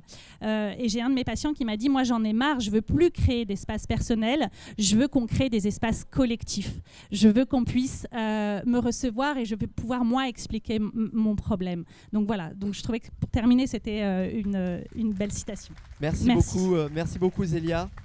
Pierre, pareil, en 2 minutes, alors ça va être un peu short, mais il y a notamment, je crois, une question, une nécessité de professionnaliser finalement le secteur de la médiation numérique, faire des formations diplômantes et ce que tu disais par téléphone quand on préparait cette conférence, de déprécariser finalement un secteur qui est aujourd'hui précarisé par une exploitation du bénévolat finalement des associations, etc. Voilà, quelles sont selon toi tes pistes de solutions par rapport à tous les problèmes que tu as abordés et que le panel a abordés en 2 minutes? Sans faire une liste de courses, justement. Professionnalisation, tac. À mon avis, pour savoir quelle solution proposer, c'est pas mal d'avoir une idée des enjeux. Et selon moi, l'enjeu aujourd'hui à propos de la démat, c'est pas l'administratif. Pourquoi je dis ça? Le numérique administratif, c'est pas tout le numérique. Il y a des gens qui ont des difficultés avec le numérique administratif parce que c'est administratif. Les digital divide, à savoir les jeunes dont on pense que parce qu'ils ont un smartphone dans la poche, ils savent absolument tout faire. Alors déjà, selon leur... il y a là aussi, chez les jeunes de manière générale, les inégalités socio-numériques sont une déclinaison technique des inégalités sociales. Il ne faut pas penser, je reviens à ma pensée magique, qu'il y a un phénomène qui est nouveau en tant que tel, en fait, à propos des technologies. Les technologies sont une déclinaison sur un mode particulier, instrumenté, des inégalités de la distribution sociale des compétences, généralement, dans les sociétés. Un jeune de milieu populaire ou un jeune de milieu aisé n'a pas les mêmes usages numériques. Les jeunes, ils sont très bons pour être très connectés, mais ils ont une intensité d'usage sur très peu d'usages, mais ils n'ont pas un spectre très important. Tous ne savent pas coder, ils n'ont pas des blogs, ils n'ont pas des œufs de trucs, etc. Du coup, quand ils se retrouvent face à une démarche administrative, ils ne savent pas faire. Ils ont beau être jeunes et digital divide, ils ne savent pas faire parce que c'est administratif. Il y a des tas de gens qui ne savent pas faire dans leur rapport à l'administration électronique parce que c'est de l'administration. Il faut bien avoir ça en tête par rapport aux 14 millions, qui est un chiffre qu'il faudrait discuter, etc. Il y a beaucoup plus de Français qui disent qu'ils ont des problèmes avec l'administration électronique que de Français qui ne sont pas connectés. Mais bien plus. Et plus il y aura de dématérialisation, plus on va se rendre compte qu'il y a des Français qui ont des problèmes avec l'administration électronique. Parce que c'est de l'administration électronique numérique qui est codée, qui a des normes, qui a des demandes, qui renvoie à l'éligibilité, qui a des règles à respecter, etc. Et qui renvoie en plus à un rapport spécifique en fonction de l'administration. On n'est pas pareil quand on fait une demande de carte grise et quand on doit faire une télédéclaration pour le RSA. Ça ne renvoie pas, en l'occurrence, au même arrière-plan psychosocial. On ne se rapporte pas. Socialement, c'est pas stigmatisant de demander une carte grise. Demander le RSA, c'est pas pareil. Ce qui fait qu'on n'est pas pareil, c'est pas là-dedans. Du coup, pour moi, l'enjeu et ça revient sur la question de la démat par rebond, parce que c'est un truc qu'on a assez peu dit. On a parlé d'inclusion numérique un peu très rapidement, et il y a tout un ensemble d'acteurs qu'on n'a pas nommés qui s'appellent des médiateurs numériques et qui seraient peut-être à professionnaliser. Ce dont on se rend compte aujourd'hui, parce qu'il y a une chose très paradoxale en France, c'est qu'on s'est rendu compte de la fracture numérique, qui est mal nommée, mais je n'ai pas le temps d'expliciter pourquoi, avec la dématérialisation des services publics. C'est-à-dire qu'avant, il y avait assez peu de débat là-dessus, sinon des questions de tuyaux, on n'a pas de réseau, il faut mettre des tuyaux pour arriver jusqu'à Limoges, avoir de la 5G, de la 4G et tout ce qu'on veut, ou du très haut débit. Mais les usages n'étaient absolument pas abordés. C'est parce qu'on s'est rendu compte que les Français avaient des usages éventuellement différents, numériques différents et distribués socialement, du fait de la démat. Ce qui fait qu'il y a un effet de fixation de la question numérique et de l'accompagnement numérique sur la question des services publics en France. Or, pour moi, l'enjeu, il n'est pas là. L'enjeu, il est de faire une éducation au numérique à toute la population et pas simplement à ceux qui se retrouvent très déconnectés, qui sont précaires ou autres, même s'il faut les accompagner et voir ce qu'on fait. Pour moi, ça ne posera absolument pas de problème et ça fait partie des solutions. Qu'en l'occurrence, il y a obligation de repérer les personnes qui ont des usages numériques ou pas dans les administrations, ou qu'on demande aux usagers qu'est-ce que vous voulez faire, comment vous voulez traiter votre dossier, vous voulez être accompagné par quelqu'un, vous voulez le faire par téléphone, vous voulez le faire par Internet. Moi, je préfère le faire par Internet personnel. Ici, je pense qu'on est des tas à préférer faire des trucs par Internet et pas à se rendre dans les guichets pour des tas de raisons. Que le fait qu'on fasse ce travail pour l'administration puisse permettre, en effectuant, pour le coup, en permettant des économies de coûts de gestion, de redistribuer ces économies de coûts de gestion sur de l'accompagnement humain, ça me va très bien. Ça serait un deal politique et ça supposerait qu'il y a, pour le coup, une discussion politique là-dessus, mais il n'y en a jamais Là-dessus, enfin, ça est d'accord, il n'y a pas de problématisation politique du rapport au numérique en France, sinon sur les questions de souveraineté, etc. Je reviens à mon enjeu. L'enjeu, c'est de l'éducation au numérique à tout le monde, en vrai. Parce qu'il y a un ventre mou qu'on peut expliquer historiquement qui fait que toutes les plateformes et les grandes économies, les grandes plateformes économiques numériques font en sorte de s'adapter à leurs utilisateurs pour leur piquer des données, pour aller super vite. Et je ne vous parle pas de la question de la souveraineté. L'enjeu aujourd'hui, il est là, c'est-à-dire d'arriver à former tout le monde sur les enjeux numériques du jour. La question administrative, c'est une petite focale qu'il faut bien sûr traiter, mais sur un mode spécifique avec toute la liste de solutions déjà toutes faites qu'on a déjà et qui vont de soi, qui accompagner les gens et ne pas les laisser tout seuls devant une interface. Mais il faut arriver effectivement à professionnaliser, mais ça serait un peu long, désolé, mais là, je ne sais pas si je vais pouvoir répondre tout de suite, on verra par les questions. Mais l'enjeu est là, c'est-à-dire de ne pas laisser aux plateformes, en l'occurrence, la liberté intégrale de dire ce qu'est le numérique aujourd'hui. Il y a eu un phénomène de privatisation de l'Internet, je ne vais pas vous refaire tout l'historique, etc., mais Internet était un truc horizontal qui était fait, qui visait l'émancipation, même si elle a un fondement libertarien qui ne va pas forcément avec le collectif et l'État. Mais il y a eu un phénomène de mainmise, en l'occurrence, par des grands groupes et des multinationales de l'économie numérique, qui est absolument faramineux. Ça nous parle, ça nous parle, les amis, ça nous parle. Et pour le coup... ma crainte aujourd'hui, alors que je viens de la problématique de l'accès au droit, etc., c'est que du coup, les médiateurs numériques, et ça se voit sur le terrain très fortement, pour ceux qui sont professionnels, c'est-à-dire qui ont des compétences numériques réelles et pas simplement dans l'accompagnement à des démarches administratives, même si c'est nécessaire, ils sont la plupart du temps utilisés pour faire des démarches administratives. Et ça les emmerde d'ailleurs. Les médiateurs numériques canal historique, qui sont constitués, même s'ils ne sont pas très visibles, mais il n'y en a peut-être pas ici, mais ils existent un petit peu depuis les années 2000, etc. Ils se battent pour un numérique émancipateur, qui était le titre du premier rapport du Conseil national pour le numérique, etc. Et ils ne veulent pas être la voiture balai de la démat. Enfin, ils essayent de ne pas être ça. Et on voit que l'État, dans les réponses qu'il offre, et qui sont nécessaires en plus, parce qu'il faut faire de l'accompagnement aux démarches administratives, le risque, c'est que l'éducation numérique se borne à ça, en fait. Je suis désolé, et qu'on ne fasse absolument pas le peux... reste. J'en reste là. Non, mais tu peux finir. Mais non, mais c'est voilà. Du coup, ne pas se faire leurrer par le truc. L'enjeu, c'est de ne pas être sur Google et de sortir de Microsoft, en fait, enfin, toi, ou de Facebook et de Meta. C'est pas simplement d'être accompagné dans ma démarche RSA, même si c'est important. Mais ne nous trompons pas. Et les enjeux de souveraineté et des tuyaux sont aussi importants, mais on n'a pas le temps d'en traiter. Ça marche. Merci, merci Pierre. Il reste 20 minutes. On essaye d'être assez court si on peut. Je suis vraiment navré, les amis. Peut-être Damien quand même pour conclure vite fait. Ça marche, merci. Du coup, Salwa. Rapidement, parce que beaucoup de choses ont été dites et qu'effectivement il y a les questions. Mais la question que je me pose tout à l'heure, tu disais qu'il n'y avait pas eu de débat politique, et c'est vrai. La question, je pense qu'on doit se poser, c'est quel cap en fait? Quel cap pour les administrations? Quel cap pour le numérique? Quel est le rapport entre l'État et le numérique? Quel est le rapport entre les citoyens et le numérique? Enfin, quel rapport on souhaite en fait? Et comment on veut caler les choses? Et le sentiment qu'on a, c'est vrai que, bon, d'autant plus avec ce gouvernement, c'est qu'on a souvent l'impression qu'il n'y a pas vraiment de cap, quoi. On avance, mais on ne sait pas trop vers où, mais le truc d'avancer, c'est que des fois, il y a des virages, des fois, il y a des murs, quoi. Mais du coup, rapidement sur les solutions. Donc je pense que la première solution, c'est déjà de poser la question du cap. Après, il y en a une autre, c'est mettre de l'argent tout simplement. Enfin, c'est ce qu'on disait sur la question des formations, notamment pour essayer de former les gens et que les gens qui forment ne soient pas précarisés, c'est ce qu'on disait au début.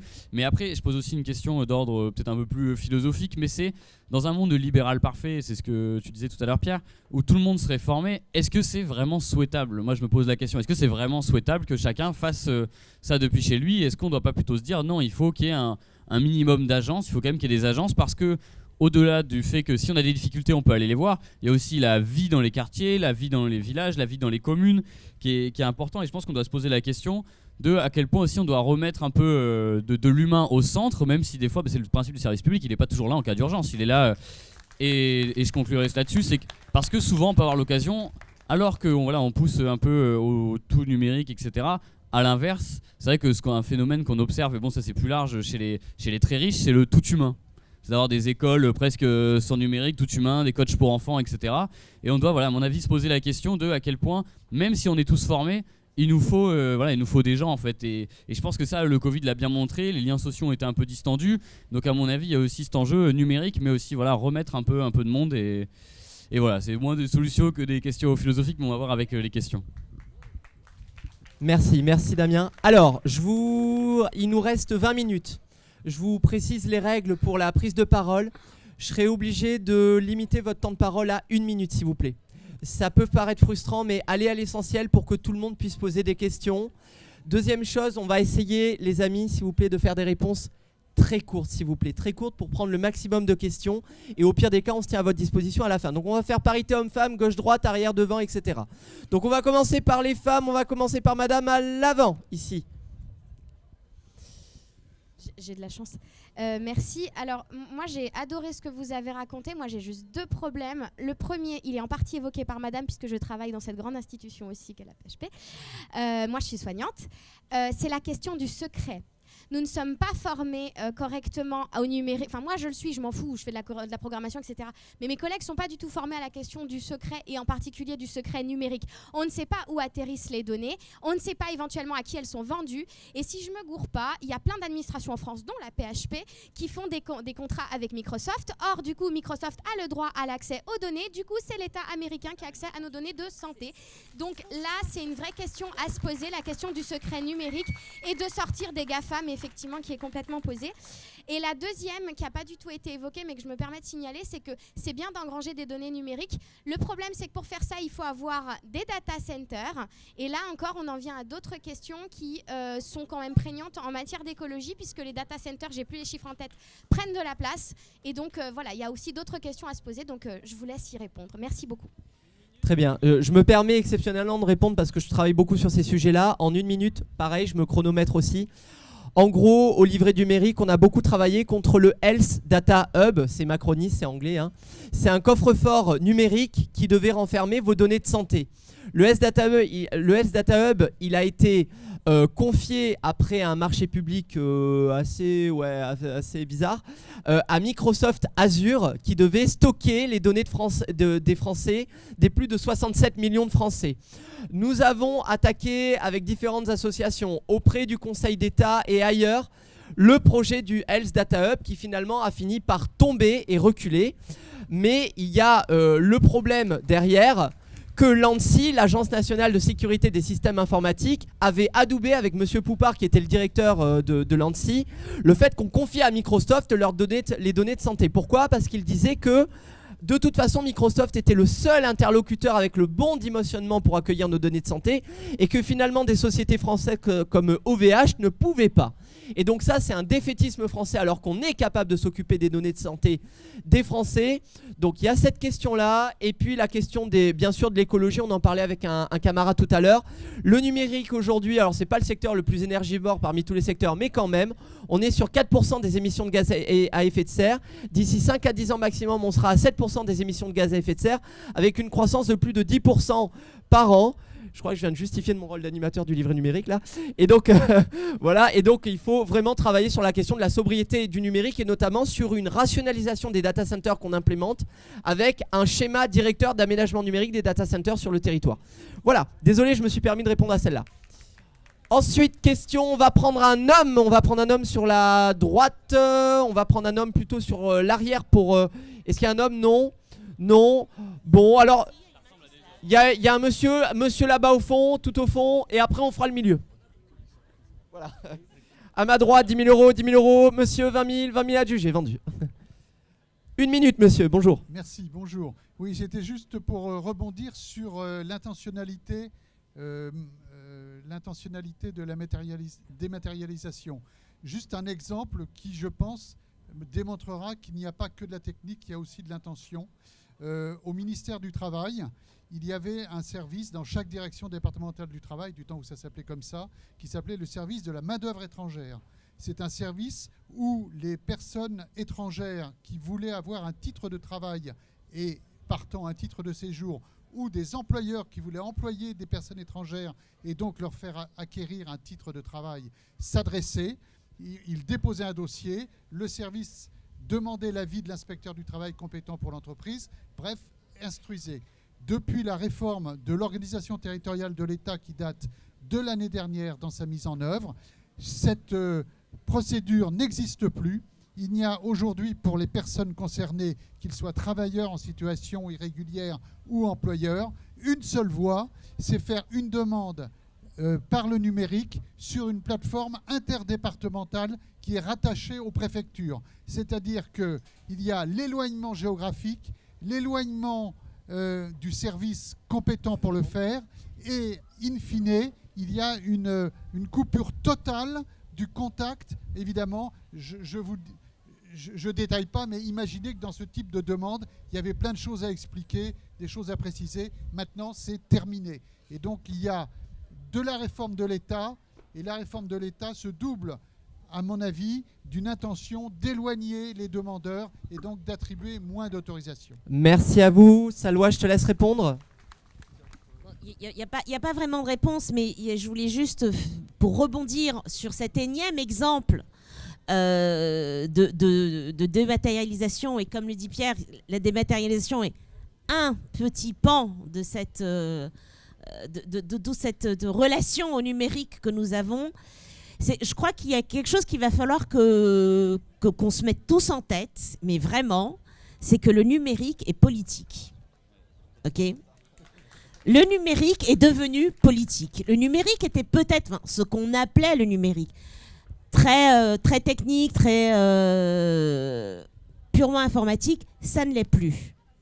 Le numérique est devenu politique. Et aujourd'hui, si l'on veut faire face à tous les challenges et tous les défis, et justement ne pas entrer dans une société totalement déshumanisée en relation uniquement avec des interfaces informatiques, il faut prendre en compte aujourd'hui que le numérique doit être une part totale et pleine et entière de toutes les réflexions politiques que l'on peut avoir, d'un point de vue social, d'un point de vue économique, d'un point de vue éducation, d'un point de vue macro-philosophique, tout ce qu'on veut. Le numérique est devenu politique. Et si on ne s'en empare pas, ou si on s'en empare uniquement sous silos, par petits pans, là par rapport à l'éducation, là par rapport à la question professionnelle, là par rapport à la démat administrative, gna, gna, gna, gna, gna, on n'arrivera pas à créer en fait une société dans laquelle tout le monde pourra se sentir vraiment à l'aise et complètement intégré en fait à une société où la technique fait partie de notre quotidien. Merci Salwa. Autre question, une femme. Bon, il y a madame qui est là. Merci Renaud pour, comme on dit au loto, merci pour le camionnage. Bonjour madame. Ouais, bonjour. Donc moi je voulais poser une question parce que je suis maire d'une petite commune rurale et je voulais témoigner effectivement, à mon avis, toute cette démarche elle est bien politique parce qu'on a engagé on a imposé aux communes, aux petites communes, à toutes les communes la dématérialisation. Alors pour nous ça se fait à marche forcée avec toutes les problématiques qu'on a, donc de connexion au réseau naturellement parce qu'en zone de montagne on n'est pas encore connecté. De formation des personnels parce que souvent on a des personnels qui sont pas disponibles. En plus la mairie n'est pas forcément ouverte aussi toute la semaine. Enfin beaucoup de difficultés et on nous impose ça. Donc je pense que on remet en cause la libre disposition des communes à s'administrer librement. C'est quand même un gros problème démocratique, un problème d'aménagement du territoire aussi. Parce que je pense qu'il y a une grosse distorsion entre les zones rurales et les zones urbaines. Et je voulais savoir si vous avez des données là-dessus, si vous avez des statistiques sur l'accès justement à toutes ces procédures entre les zones urbaines et les zones rurales. Merci. Merci Madame le maire. Vous avez tenu le temps à la perfection, hein, on sent l'expérience. Alors, est-ce que certains de nos camarades veulent répondre à cette question ? Alors, des statistiques. Il y a un rapport sénatorial qui a mis ça très très largement en évidence, en l'occurrence, au moins pour dénoncer la fermeture des administrations sur leur territoire. Et sinon, il y a alors des chiffres, il y en a. Il y a l'ARCEP qui, en l'occurrence, produit de la donnée sur le taux sur l'état du réseau sur tout le territoire français. Mais la bipartition, enfin la fracture qu'il y a entre les zones denses et les zones rurales éloignées, elle est très largement connue là-dessus.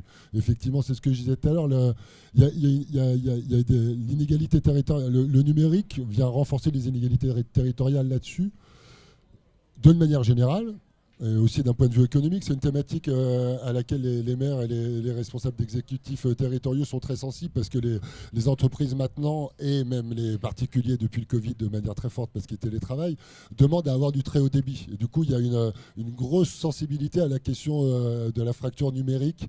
Alors, c'est-à-dire des inégalités d'approvisionnement en très haut débit, en l'occurrence sur le territoire.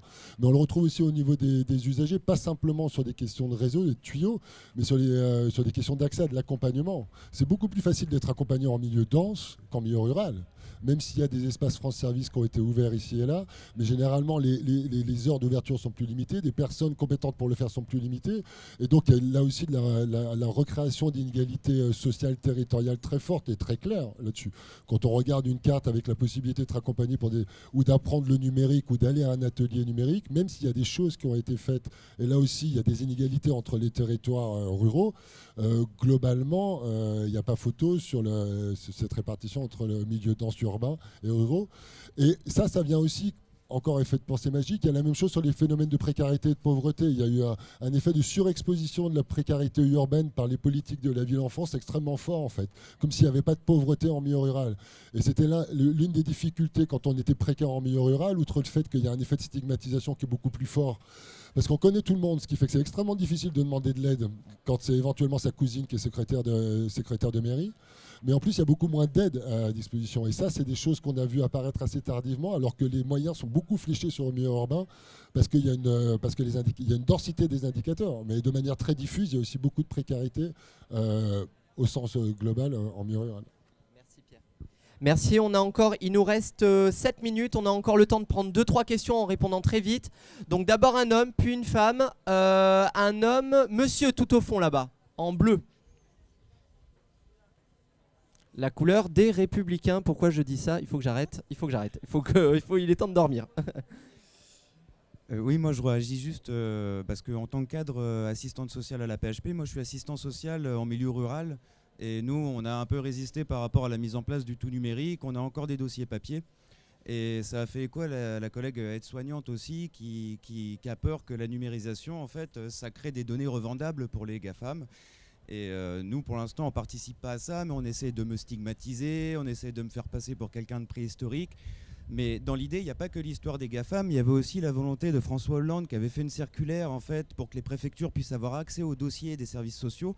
Parce que les services sociaux, au-delà de traiter les dossiers, c'est pas ça. C'est la relation de confiance, c'est les parcours de vie, c'est créer un espace avec lequel la personne pourra se livrer. Donc on va noter des choses qui peuvent donner des infos précieuses pour le futur pouvoir totalitaire. Donc c'est là où on doit faire attention dans les outils qu'on utilise. Et le papier, c'est une armoire fermée. Il ne peut pas être pris d'une manière discrète par je ne sais qui, ni revendu. Donc on est sur plusieurs enjeux de confidentialité qui sont très importants et qui, je trouve, en service social, sont jamais débattus. On l'aborde toujours d'une manière très... il me faut une tablette. Ah ouais, je veux une tablette. Voilà. Merci beaucoup. Et c'est un combat actuel très compliqué. Merci beaucoup. Zélia. Effectivement, le secret professionnel, c'est quelque chose de très prégnant dans notre profession. Alors pour le coup, là, c'est quelque chose de plutôt positif puisque à la PHP, nous sommes passés au dossier informatisé, notamment au dossier social. Il y a eu un énorme boulot puisque c'était savoir qui avait accès au dossier social du patient sur le dossier global, son dossier global. Il y a eu des débats et nous avons eu la chance, le dossier social de tous les patients à la PHP est strictement confidentiel, ne peut pas être regardé par d'autres professionnels, y compris les médecins, il y a eu des débats, mais qui ont accepté, puisque nous avons accès aux données médicales, mais personne dans les professionnels ne peut avoir accès au dossier social. Donc ça, c'est quand même quelque chose... personne dans les professionnels. Après, effectivement, je suis d'accord avec toi sur au-dessus, qui, comment, et ça, c'est complètement obscur. Et effectivement, mais déjà... dans les professionnels qui interviennent autour du patient, on a déjà ça et on a dû se battre, mais c'est parce que, je veux quand même le souligner, parce que ça, c'est quand même quelque chose qu'on a réussi à avoir. Merci. Question de madame. Oui, bonjour. Alors, il y a deux thèmes qui me seraient intéressants d'aborder avec vous. Parlez plus fort près du micro, s'il vous plaît. Il y a deux thèmes qui me seraient intéressants d'aborder avec vous. C'est le label Accessi Web de l'association Brainnet.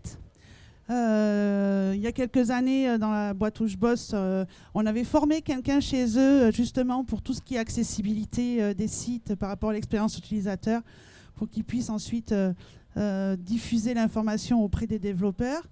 Et comme on a une offre intégrée, on a aussi la problématique du data center. Et moi, ce que je voulais signaler sur la problématique de on va faire des économies avec le numérique, je ne suis pas trop d'accord avec ça, connaissant les ressources que ça demande, tant humaines que techniques. Il faut savoir un serveur, ça coûte 42 000 € hors taxe, que c'est redondé, c'est-à-dire qu'il en faut 2 pour un seul site web, pour être sûr qu'il n'y ait pas de panne ou de perte de données. Il y a des labels et des certifications à acquérir qui sont très chères. Donc je pense que c'est peut-être une des erreurs de l'État, au sens large, d'avoir cru que le numérique coûterait moins cher. C'est pas vrai. Passons l'écologie, mais voilà. Il y a les consommations électriques, les prix des serveurs, l'équipement nécessaire d'un data center, les personnes. Et c'est des métiers qui sont énormément en tension. Nous, on n'arrive pas à recruter actuellement. On est obligé de prendre des apprentis, 3 apprentis sur un même data center pour pouvoir gérer cet équipement-là. Donc je pense que l'erreur, notamment sur la problématique du site qui est accessible entre 23h et 2h du matin, c'est aussi au niveau des ressources serveurs qui n'ont pas été correctement évaluées en termes de budget. Merci, merci. Salwa, tu réponds et après on conclura en 1 minute parce qu'il faut qu'on passe le relais dans 2 minutes.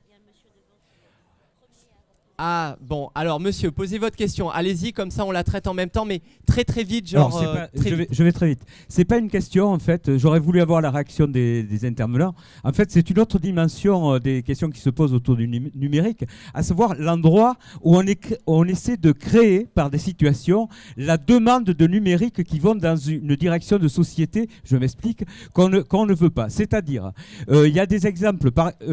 La ruralité, par exemple. J'ai vu des maires qui, je comprends tout à fait ça, demandent de développer la télémédecine oui, par robot, etc. Deuxième exemple, c'est pas tout à fait dans le même sens, mais dans la Sarthe, le conseil départemental équipe tous ces jeunes de montres numériques pour qu'ils soient contrôlés au niveau de leur pouls, de leur vitesse de leur pouls, de leur tension, etc., etc. Donc il y a il nous reste 15 secondes, monsieur. Je préfère vous il y a une situation qui est faite pour que la demande de certains services numériques soit créée et que ça correspond bien sûr à des besoins de profit. Et c'est le cas aussi de l'hôpital, avec des services qui ferment et qui sont remplacés petit à petit par un certain nombre de moyens numériques qui éloignent l'humain des autres humains qui sont là pour le soigner. Merci. Et ça, c'est pas assez développé dans le mouvement de la FI. Je pense qu'il faut qu'on s'y intéresse. Bien sûr, merci à vous. Nous, on a beaucoup travaillé sur la question de l'intelligence artificielle dans l'accueil des urgences, parce que c'est vrai que des gens comme Cédric Villani, pendant la campagne à Paris, ont parlé de ça, et nous, on s'est un peu inscrit en faux sur cet accueil automatisé des patients, etc. On pourra y revenir. Salwa, 30 secondes, et après, je conclus. Alors, 30 secondes pour répondre à madame. Oui, c'est un enjeu, la question en fait de lier dématérialisation et crise environnementale qui est climatique aujourd'hui. Il faut que vous sachiez que le papier est beaucoup plus écolo. Utiliser du papier est beaucoup plus écolo que d'utiliser en fait un ordinateur. Parce que le papier est recyclable à vie, tout le temps, de manière permanente. C'est loin d'être le cas de tous les matériels informatiques qu'on utilise, du téléphone à la tablette en passant par l'ordinateur, et je ne parle même pas effectivement des gros data centers dont on a besoin pour stocker l'ensemble des données. Donc c'est un sujet effectivement qu'il faut porter dans nos réflexions et qu'il faut garder en tête. Sur ce que disait monsieur sur cette question en fait d'aller vers une société numérique sans l'avoir véritablement demandé. Alors oui et non. Alors oui et non. On ne le demande pas forcément pour être fliqué, c'est sûr, mais on le demande pour que son micro-ondes fonctionne mieux, par exemple. Donc du coup, il y a une réflexion et une éducation à ce que c'est que de vivre dans un monde de plus en plus numérique. Qu'est-ce que veut dire vivre dans un monde numérique à tous les niveaux? Et c'est pour ça que je disais que le numérique est politique et que tant qu'on n'a pas fait passer ce message et qu'on n'a pas fait comprendre ça à l'ensemble des citoyens, alors on sera toujours confronté dans une situation assez schizophrénique en fait de notre rapport à la technologie pour tel ou tel ou tel ou tel ou tel sujet. Et c'est ce qu'il faut qu'on arrive vraiment à résoudre et à le prendre à bras le corps en vrai.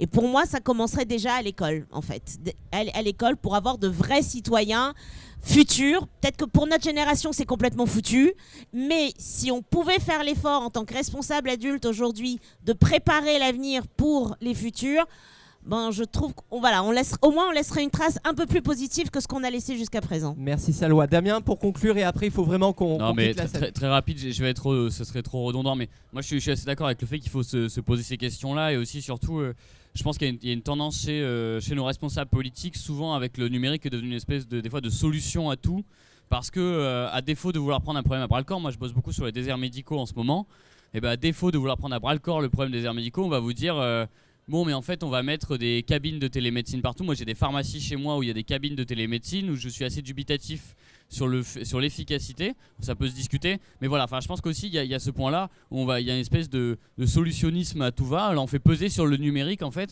toutes les carences de la société. Et à mon avis, c'est aussi ça le souci. Et après, il faudrait peut-être même interroger la relation sur les montres connectées, la relation entre marché et collectivité, parce que je sais pas qui leur a soufflé cette idée-là d'aller mettre des montres sur tous les gamins au collège pour tester leur pouls, mais j'imagine qu'il y a aussi une entreprise qui est venue démarcher les collectivités pour leur dire vous allez voir, ça va être super, vos gamins ils vont être en pleine santé quoi. Donc il y a c'est un débat qui est tellement large, mais qui effectivement je pense mérite d'être posé au sein de notre mouvement et de manière même plus large au sein de la NUPES. Merci beaucoup Damien. Donc merci à vous. On est très content avec le livret numérique d'avoir réussi à monter cette conférence-là. On espère que ça vous a plu.